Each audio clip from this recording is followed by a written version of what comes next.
What's going on, guys? It's your brother O.T.G. The O.T.G's for Overtime Grind. Hardly seen, but I'm always around. And today, I just want to talk to you. You know, one of the biggest questions I get all the time is, who is Brother O.T.G? Well, guess what, guys? I'm me. I'm Brother O.T.G. No, honestly, I'm a music producer, manager, artist, songwriter. I'm from Urbana, Illinois. That's where I was born and raised. I lived there till I was about 16 years old, and then I moved to Atlanta. I lived in Atlanta for a couple years with my dad, and then I went to Job Corps in Indiana, Southern Indiana. That was about 2000. I graduated in 2002. I lived in Southern Indiana. I started producing in 2002.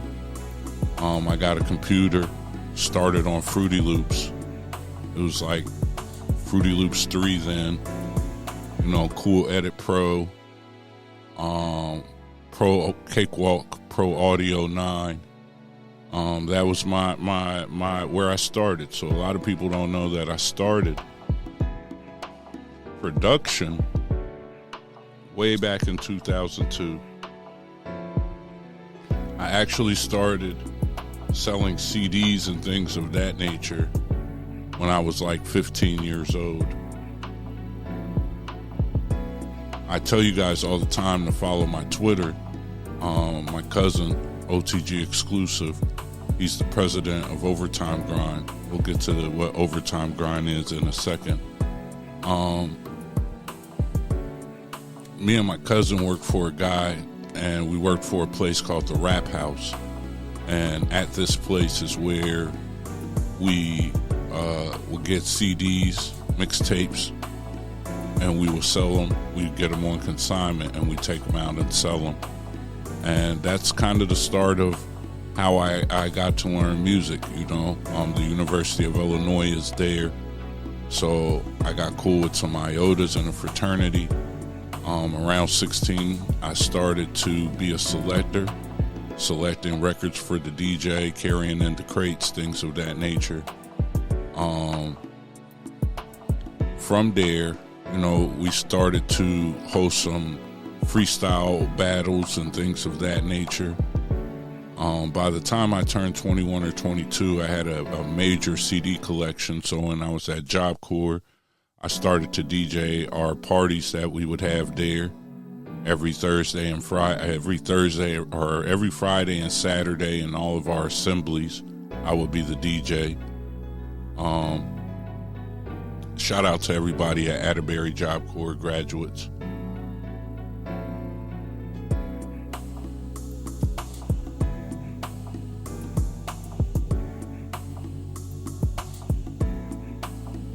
From there, in about 2002, I met a guy from Milwaukee whose cousin was Cuckoo Cow. I produced my very first song, my very first beat that I produced became the lead title to his CD, Prince of the Midwest. From there, I started to kind of manage and work with artists. I got into a group pretty early called Triple P. Me and two other guys from Southern Indiana. And, you know, from there, one of the guys had the recording equipment. I ended up buying my own recording equipment because you could hear by my voice. My voice is kind of a strange voice to mix. And so I always felt like I never sounded good. So what I ended up doing was getting my own computer, actually, from my mom. The crazy story about that is it was a Gateway 2000 and the keyboard didn't work, the typing keyboard. So we would spend time copying and pasting stuff just to get it to work so we could save or do things You know, it was pretty crazy. It started on the kitchen table on Elm Street in a small city called North Vernon, Indiana. You know, the overtime grind comes from, you know, leaving Job Corps. I'm from the culture for real. So, you know, I come from a place where nobody cares, you know. And I'm just talking about my city. I was surrounded by family and people who care, things of that nature. But, you know, growing up as a black man in America from the Midwest, from the 80s, you know, it's not a lot of options. Here in America, they were telling us by 21 you'd be dead or in jail. So by the time I hit 21, I thought I had surpassed everything, and so I was just ready to live on the edge. So, you know, I would do all kinds of jobs. I worked in the Laborers Union, Local 741 out of Columbus, Indiana. I worked in the Painters Union, the Local 47 out of Indianapolis. And I did what a lot of other people did to make it, you know, other things that we don't talk about as much. But because of that, I was able to start my own studio in a place that had no studio. And I became more than a artist. I started to produce the songs, like not only produce the music for them, but provide the direction, help with the hooks, start the song right. You know, and I realized early that a lot of guys needed management and A&R work. When I lived in Atlanta, I worked at a place called the 285 Flea Market. If you guys are familiar, that's in Decatur, Georgia. All you guys who listen to all kinds of music, you probably hear a lot of people say that now, a lot of your favorite rappers. That's how I know a lot of people from there. I would install stereos. That was one of my first jobs. So I always had a love for the bass. Once I got to Indiana, started creating my own music, I started making my own CDs, bass CDs. So people would come buy bass CDs from me. We would go to competitions and win because I would build them to your setup. And I kind of just started getting known as the guy with music. I had a studio. I taught a couple people how to produce. A guy named Donnie. There's some footage of me and him on this internet way back in the day. We ended up getting a trailer and building our own studio out in there in the early 2000s, like 06, 07, 05, somewhere around there, 04, 05. And from there, we kind of got in the races, but, you know, I never really wanted to be a producer. As I started to provide opportunities for my friends, you know, I bought the burners, so we would burn the CDs. I would go out and sell them. You know, because I was paving roads and things of that nature, I go out to all these different cities and I would sell them out the trunk. I do consignment to mom and pop stores. And, you know, the early beginnings of Midwest Music Group, which would turn into Overtime Grind. Around 05 or 06, you know, a lot of the artists that I had started to go to jail and just lose faith. And so I ended up being the artist. I ended up just rapping a bunch of songs. My raps ended up getting me a lot of attention on MySpace. From there, I got approached from a record label and I signed as an artist and a producer. It's like 05, 06. You know, I had, it was an okay experience, you know. I didn't know what I was doing, so, you know, I signed away some rights and responsibilities to a name that I used to go under. Around there, the recession came, and so I left North Vernon, Indiana, and went back to Illinois. When I went back to Illinois, I moved back to the hood, ran to Illinois, just like the spot that I promised myself I would never go back to. So when I got back there and the recession's happening, all of America's hating, saying that we don't want to work because I worked in the auto industry, I just took it out on the music. I just started making lots and lots and lots and lots of music. It was the only thing I had. And so around that time, somewhere around that time, around 09, MC Light contacted me and gave me an opportunity to do music for television. I ended up doing the Tiny and Toya 2 theme song. I did some stuff for Mike Vick's show. I ended up doing the theme song in 90% of the season of that television show. That show ended up doing very well. The ringtone sold over 1 million copies, which was my song.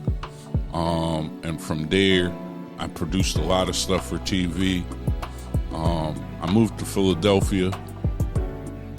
When I moved to Philadelphia, I had this love-hate thing with production because I had produced so many albums for myself, for different artists. We had came so close. I signed a bad record deal.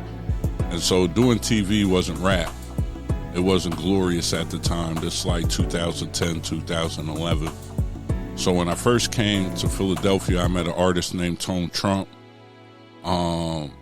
Me and him got along. We hit it off really well. I ended up doing a lot of work for Trump for the next 8 years, including just a lot of stuff. If you look him up, you'll understand who he is. We did everything independent. I executive produced his project, American Hustler, that dropped in 2017, 2072. That's crazy. 2017, or 16. Yep, 16. I won a Philly Hip Hop Award. I was a Vote and Grammy member for 11 years, the Chicago chapter and the Philly chapter. I did some engineering at a studio here in South Philly, at 16th and Tasker, legendary Jazz You Up Studios, where most South Philly artists go to, including Beanie Siegel and a bunch of other artists. I also worked for a guy named Bruce Halls. I worked at a local record label called Philly Bass Records as an A&R, more towards R&B music and songwriting. I worked there for about 3 years. During that time, I met a guy, a legend, Bruce Halls, where I was lucky enough to be able to work with him, and he kind of taught me the ins and outs of songwriting. He's a legend. The Dear Mama sample from Tupac is his song. If you look him up, Bruce Halls, Hawes, you can find it's all music and you could just see the credits. From there, he introduced me to a lot of legendary people from Philly International Records. Old legends that we like to sample from the 60s and 70s. He taught me the music business in and out. I also did a bunch of live engineering. So there's a place here in Philly called Voltage Lounge, which is a part of the Electric Factory, which is one of the tour places that people come. So at this lounge, I would do live engineering for shows. I did over 200 live engineering shows, setting up mics, breaking down mics, all of that kind of stuff. And in 2016, I signed Beanie Siegel. So we got Beanie Siegel signed to the label. He's under a different management, but music came out through me.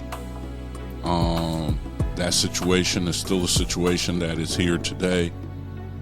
And, in total, I'm just a guy who really loves music. And I've been producing a very long time. I've worked with some of the best in the world. I've had the luxury to be there the day that Revolt TV was started. You can see it on my YouTube channel. Had the luxury to meet and be cool with brothers like Jay Electronica, guys from the Roots like Dice Raw, all kinds of engineers and legendary musicians. So, during the pandemic was the first time that the world shut down. And when the world shut down, it gave me the ability. I was just sitting looking on the internet, like a lot of us were doing.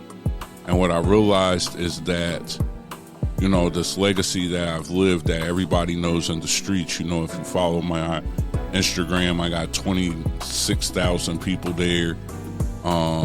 If you follow my Twitter account, I believe it's like 38 or 39,000 there. 10,000, 11,000 on Facebook. You know, and all of this is from being a guy that is hardly seen. You know, so I figured that in order to last forever the way that I want and make the impact that I want to make in this music business, we had to start by showing the root. So if you go back all the way to my first YouTube video, you can see I have been doing tutorials for a long time. I've done tutorials for Reason. I've done tutorials for a bunch of companies. I've worked with a lot of labels in different ways and capacities. I got a bunch of features and different things that I've done. So I'm looking at the world and how everything is going. And, you know, I have 2 children. I had them late. So, you know, my daughter is 6 turning 7 this year. My other daughter is 2 turning 3. We decided to homeschool.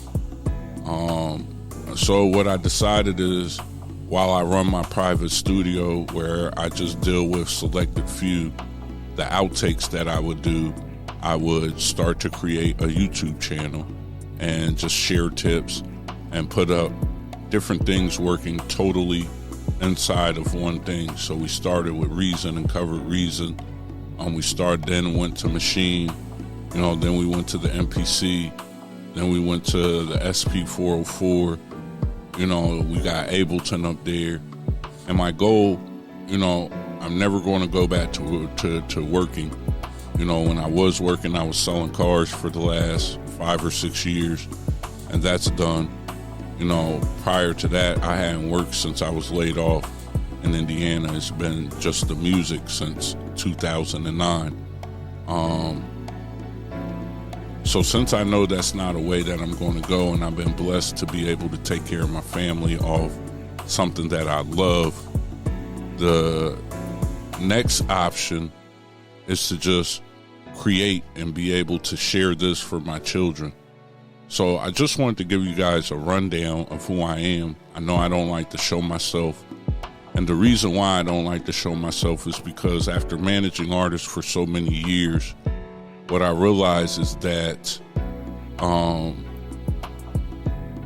when you're trying to talk to people or do things with people, people can get caught up in how you look, and they can project different thought processes on you just by seeing you. And what I want and what I've always wanted is people to understand and just know the name Overtime Grind, O.T.G. And so, you know, with that comes sacrifice. My channel could probably be bigger. I could probably get a lot more things done. I could probably reach a lot further if I listed my credits or showed my complete studio or did some things by the rules. But I live in Philadelphia. I'm 100% independent. We do everything on our own. And so therefore, I feel like, you know, if I want to be known one way, then the only way to do it is to sacrifice and be known that way.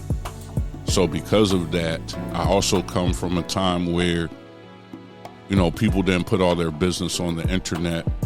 You know, I have been classified as a gangster rapper or gangster rap, you know, from the Midwest, which then grew into drill music. Because of that, you know, also being Muslim, you know, the goal is really just to stay focused on the music. You know, my belief system is my belief system built off of where I come from. But when it comes to music kind of levels the playing field. And so that's what I enjoy about it. And that's what I try to bring to my channel. So, you know, I try not to get in a bunch of goofy stuff going back and forth with people. I'm not really the guy to do that. And then I don't have the friends or people. We don't come from that. So, you know, we try to just stay out of that because it gets serious on this side if it ever goes to something of that nature. I try not to get into he say, she say. I try not to be a shill and sell you a bunch of stuff. You know, it's just the principles of your brother. You know, I believe that there's enough room for all of us to get money. It's enough room for all of us to be the best producers in the world. It's enough room for all of us to live our dreams. So, you know, the only way to make that happen is through hard work. And sometimes you might have to do a little bit more, and that's where overtime grind comes in. I created Overtime Grind in 2011 as a record label, and the first person I signed as a producer and an artist is myself. So I'm still signed to Overtime Grind, and that's what it is. So whenever I say that, that's what that means. It's not a gang, it's not anything else. So hopefully this gives you some depth and understanding. You get a little bit more knowledge of who your brother is. Make sure you like, share, subscribe, comment. You can ask me any questions. Make sure you follow me at 365 OTG. And that's it.